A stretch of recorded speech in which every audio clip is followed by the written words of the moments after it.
Hello everyone, my name is Nimpulse Plays, and this is going to be a hopefully new series of videos where we go through 10 minutes of tryout. So if you're anything like me and you don't quite have enough time to play games these days, or invest a significant amount of time to play them, or just don't have the general willpower to keep playing games for longer than 10 minutes, this might be a good introductory series, because I have a bunch of games I've never played, and I need an excuse to play them, so I figured why not give every game 10 minutes. Now, I figured I'd start with Subnautica, because it's a game that I have played, but it's a game that I also know fairly well, so it's a good introduction to the series. With that in mind, you'll notice the timer in the top left corner. This is going to be my timer for 10 minutes. As soon as I hit play, we're going to set the timer at the same time, and we're just going to give Subnautica 10 minutes to demonstrate how good it is. I will say, graphics-wise, everything is currently set to low because I'm running this off just a medium-tier laptop. And if you notice any glitches or bugs, I'm not going to talk about the graphics that much, just because I'm running everything on the lowest settings. So, with that in mind, let's leave this start the game, and then we decide. So from here, this is where we will hit play. So, of these options, I figure we're just going to do a demo, so let's cover the things we're going to cover. So let's do freedom, just to demo the game. Alright, 3, 2, 1, go. You might be asking, why do I include the loading scenes? And that's because I think the better optimized the game to have less loading scenes, the better. The more useful it is for the player, and the more time can be spent playing the game.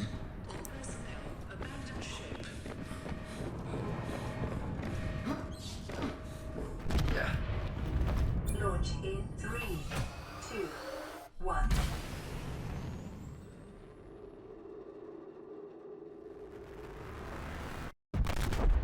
So we've just dropped from our ship, which has exploded. Fire extinguisher kicked away. That panel looking awfully suspicious.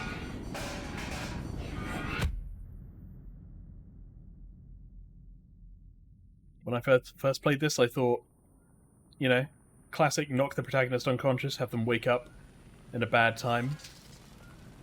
But I also thought, what if it just kills the player in that moment? Then you're like, okay, now you're playing as somebody else. Alright, we're now actually playing the game. So, if anybody's keeping track, it's about 1 minute 10 we could actually play the video game. Which for some games, that are looking at you, Skyrim, is actually quite an achievement.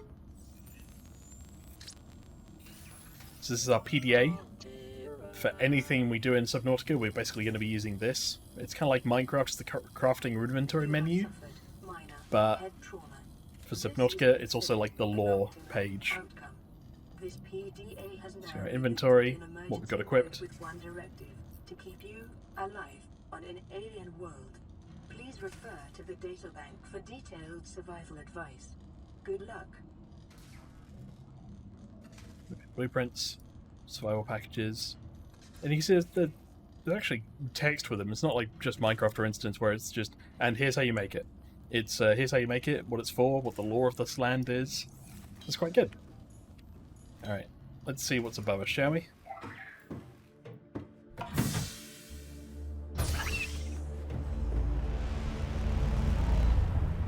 Alrighty.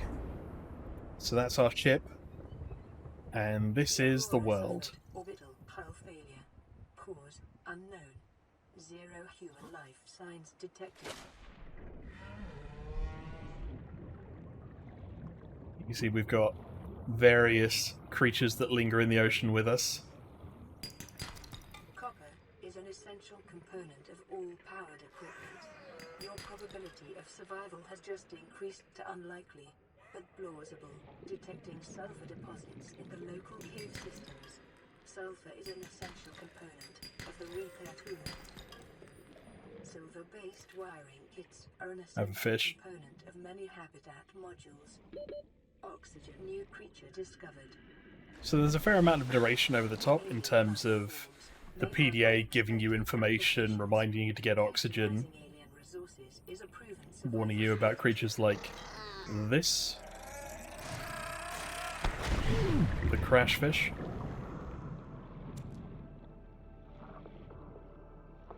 And Subnautica is all about just going deeper and deeper down in the water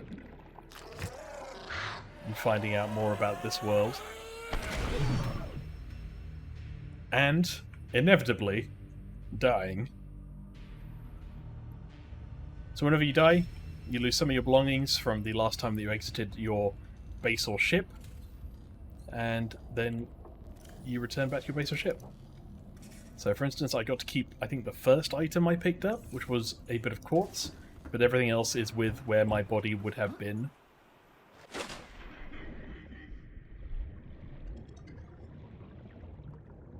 So if we happen to be able to find where our body was, we would be able to find our stuff.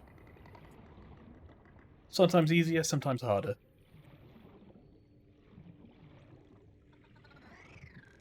But yeah, in terms of surviving in Subnautica, at the very least the basics, in the first 10 minutes of the game, you can pick up fish like this, called a peeper. You can bring it back to your ship and cook it. If you find any salt, you can also cook it in a better way so it lasts longer. Alternatively, you can pick up these creatures, bladderfish. Bladderfish are basically just swimming bags that filter the water that they swim through into drinkable water. So if I return back to my ship now, or my little life pod, then we can open up the fabricator. Or can we? Oh, I think we need the scanner first. That's right. We need to see whether anything is actually eatable before we try to eat it. Good life advice. So we got whole fish.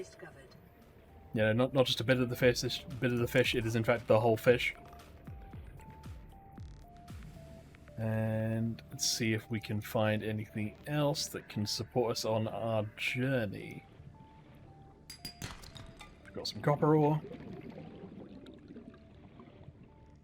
Got a big coral tube here.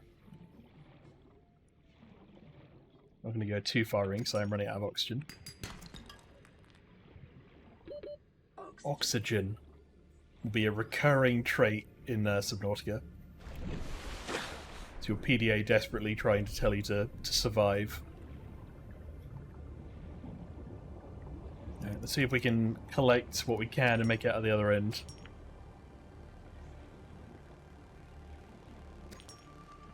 Got a bunch of quartz at the moment.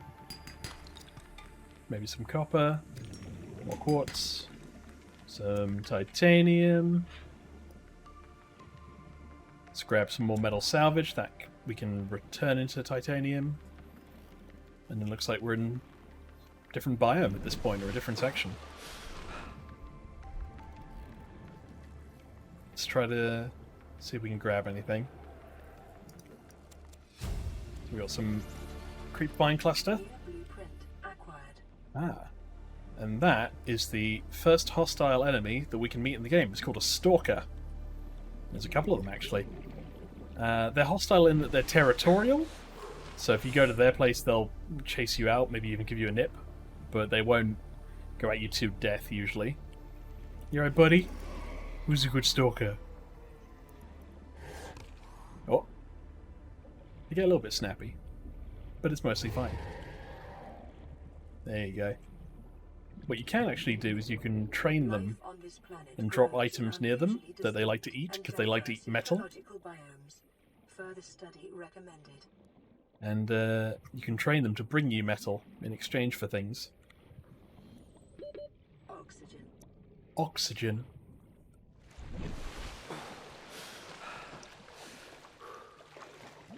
And we're almost back home. I think we have what we need for a scanner. If not, we can always pull up the PDA. We can go to blueprints, and then we can see all the things that we've uncovered. So because we found these fish, we know we can cook them. If we have salt, we know we can cure them. And then we can also look to see what else we can get. So we need a battery. And to make a battery, we need acid mushrooms, which are these things. There you go. Acid mushrooms and copper.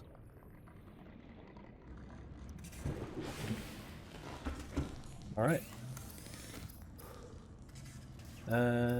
So let's make a battery.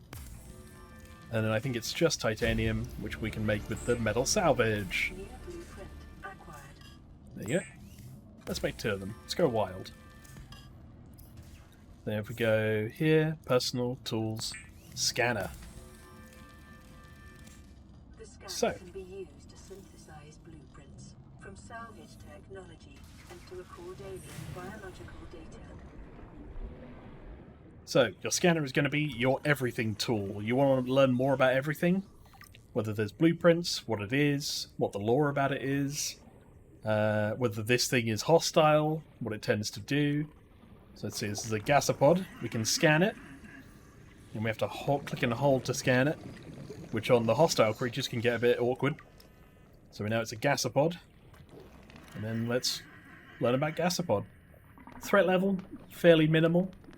Slow-moving life form, largest herbivore, has a filtration system, weird sack thing on the end of it. But it's got a fair amount in it, so we know these are please leave me alone farts, which I think we can all generally identify with. And then we can also self-scan ourselves. Scan complete. Vital signs normal. Continuing to monitor. Alrighty. And that's 10 minutes of Subnautica. Welcome to this cheery place, full of water, your crash ship, your little base here, your feet that slightly clip into the ship. But to be honest, I'd rate it fairly highly on 10 minutes. We got in, we immediately started playing the game. The PDA talked to us a bit too much. But, you know, what more can you ask for a survival game than to be out in the middle of the sea with no one but yourself? No allies. The sun setting. These weird bird things. I'm just watching the sunlit sky slowly deepen as you look at your former home on the ship. And with that, thank you everybody for watching this first video of the 10-minute tryout.